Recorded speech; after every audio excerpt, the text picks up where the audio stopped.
para os seus leitores. Porém, não deixavam de introduzir textos literários ou de funcionários políticos, a par da colaboração de outra colaboração privada. José Carrilho Videira, natural de Marvão, editou um interessantíssimo almanaque, o Almanaque Republicano, de que o primeiro número foi editado em 1874, para se referir ao ano de 1875.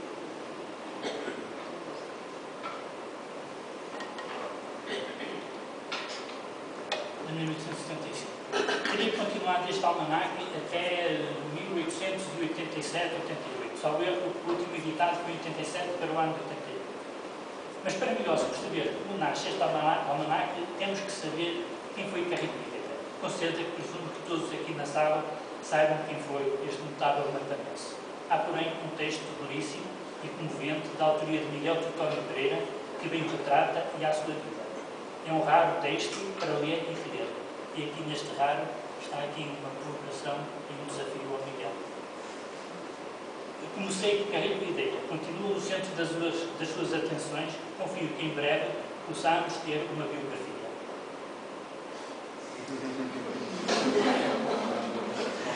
Limitar-me-ei assim a lembrar aqui que nasceu em 45, falecendo em Marvão em 1905. Foi um republicano desde novo, tão militante que depressa troca o curso de medicina para a atividade de livreiro em Lisboa, depois de ter passado nos estudos por Coimbra, Porto Alegre e Porto. Em 71, segundo o Dr. André Ventura, ou em 73, como já vi também numa biografia escrita por um castelvidente, o Sr. Quintãs, cria a nova Livraria Internacional, que edita o almanaque referido, bem como muitas outras publicações.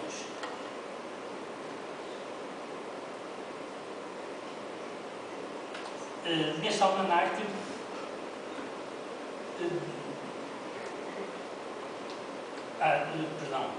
noutras publicações, envolve-se apaixonadamente na propaganda republicana e se defende os seus ideais de modo determinado, obstinado e até obsessivo, o que muitas vezes lhe vai trazer problemas com amigos e com correligionários. Ligou-se à fundação dos jornais, o Rebate, em 73, a Igualdade, e integra com Teófilo Sobrinho em 74 e integra com Teófilo Braga a Vanguarda. Está na criação do Partido Republicano, no Centro Republicano Federal de Lisboa, na Junta Federal Republicana, no Centro Promotor dos Programamentos das Classes Orgulhosas, na Fraternidade Operária, na Associação do Livre Pensamento. Em 1890, segue para o Brasil, com alguma desilusão, com alguns problemas financeiros, de onde regressa 10 anos depois, doente. E muito mais haveria a lembrar, como uma sua obra de 1880, que fez em colaboração com Teixeira Bastos e com um expressivo título, Catecismo Republicano para o Uso do Povo. Mais tarde, haverá uma obra idêntica de José Falcão, isto já nos anos 90, Cartilha para o Povo. E já no período da República, Machado Santos, ou pelo menos a ele atribuído, há também uma cartilha deste género, mas para os militares. Mas por que fez Carrilho Videira um almanaque? Ele o diz. Publicando este almanaque, não temos outro fim que não seja vulgarizar o mais possível justos e princípios úteis. Morrem enquanto jornais desfraudam a bandeira republicana. Vivem com dificuldades os que inspiram na moderna corrente científica. Dissolvem-se quaisquer centros que se organizem no mesmo sentido. E tudo isto, em vez de nos provar que não progridem os princípios republicanos, demonstra-nos simplesmente que vivemos no meio em que as velhas e poderosas instituições, a monarquia e o catolicismo, que têm maldade quantas tentativas e esforços se façam para que este povo surja. É por isso que desviamos toda a atenção do jornal para aplicarmos ao livro. Este não vive apenas um dia, e quando o almanaque é lido, comentado e discutido por pelo menos um ano, na cidade, na vila e no campo, no lar e na oficina. Esta propaganda, a pessoa não incomoda, a pessoa alguma incomoda, nada o detém, segue o grito, sem que se dê por isso. Curiosamente, Carrilho Videira lamenta que a elaboração do almanaque não possa descansar no calendário religioso. A pressão da Igreja, diz, sobre a população é ainda imensa e, por isso, para contrabalançar, a cada dia introduz informação política, progressista e revolucionária e científica de todo o mundo e também de Portugal. São numerosos os pensamentos de autores e políticos, especialmente franceses, Proudhon, Mirabeau, Victor Hugo, Michelet, Comte, mas também dos portugueses, Teófilo, Antero, e Mouzinho e Mariano de Carvalho. Ao longo de centenas de páginas, dá-nos preciosas informações sobre o movimento republicano e o seu protagonismo em Portugal. A militância de Carrilho Videira ainda hoje vive. O estarmos hoje aqui também se deve ao seu exemplo, à sua luta, à sua determinação. Confrontámos-nos assim com uma elite intelectual ativamente devotada à causa pública, militante e proselita, que, não obstante a repressão, usa as páginas da imprensa para exercer a crítica e defender alternativas. O exemplo do jornalismo político encontramos-lo em João Chagas. Apesar dos esmagadores números de analfabetismo, no final do século seria por volta de 80% para os homens e 90% para as mulheres, são ainda os jornais um meio poderosíssimo para a difusão das novas doutrinas, dos novos ideais, indispensável à mudança. Curiosamente, neste almanaque do Novo Mundo, para 1914, vê-se sobre a imagem da República, toda a gente com um livro a ler, toda a gente interessada sobre o livro.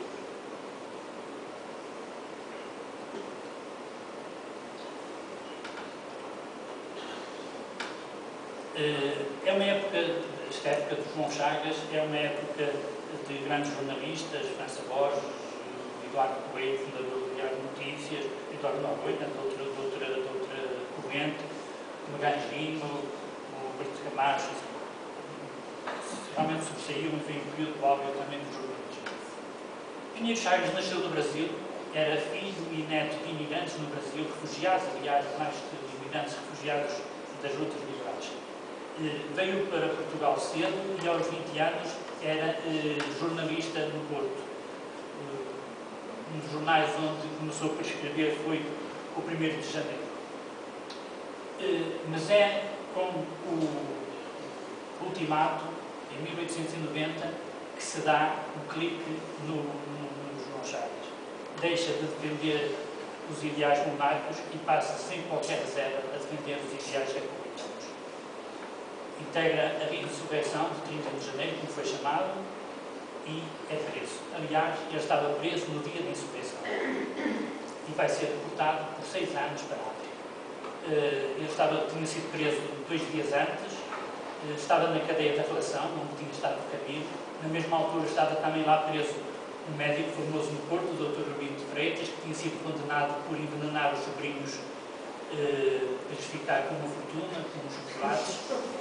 E o João Chagas acompanhou, de certo modo, a Revolução por intermédio do binóculo que o Rubino de Freitas tinha e viu hastearem a bandeira